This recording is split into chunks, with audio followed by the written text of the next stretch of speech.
Ben, you've just returned back to Stockholm after spending 2 years in Silicon Valley. Maybe compare and contrast what you see in terms of innovation in the Nordic region, specifically Stockholm, versus Silicon Valley. I think what we have to learn more is to take more risk and to actually focus on some opportunities. I see more risk takers and more visions in Silicon Valley, but it's changing because we have to change. We're all getting connected to the global world. What I see in Stockholm or in the Nordic countries is more focus on sort of the heavy questions like energy, food, water, energy, traffic, and so on. And those type of questions are hard to be innovative in, and maybe that take a little bit more time. But comparing innovation here and in the US, I think we have the same circumstances to do it, and we are catching up. And how about Niklas, from your point of view? How would you compare and contrast innovation here versus Silicon Valley? Yeah, Silicon Valley. I mean, Silicon Valley is always difficult to compare with because it's so extreme when it comes to in our area.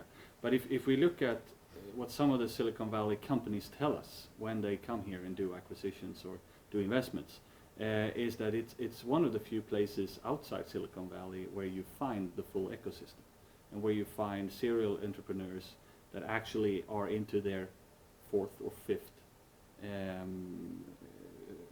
new startup, with all the experience and also experience of being acquired and knowing what those investors are looking for and being able to deliver. And so together in Europe, together with London, is of course a place being mentioned, and also with Israel as a point.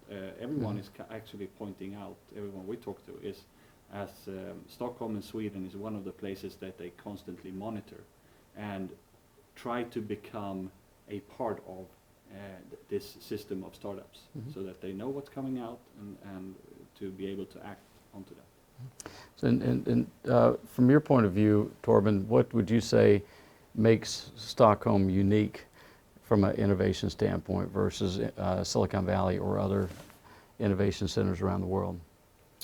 Well, I would say that I think some of the things that are coming out of here is quite disruptive. We have a tradition to kind of embrace technology quite early on. It goes long way back, and sometimes we're a little bit too early actually. But sometimes we kind of hit it right and are able to build big businesses based on this. Of course, Ericsson is one example of that, being part of building the mobile industry. Of course, I mentioned before the financial software companies that are hugely successful, but nobody always hear about them.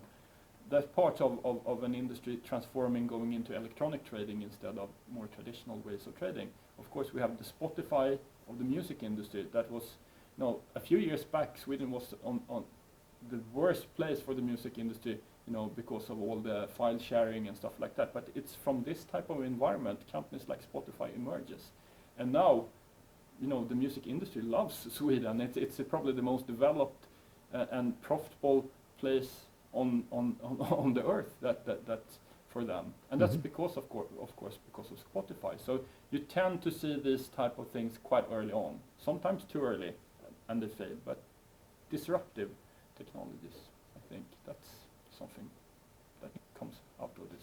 Very unique. Good. Thank you. Yeah, thank you. So now let's start and stop, and I want to come back to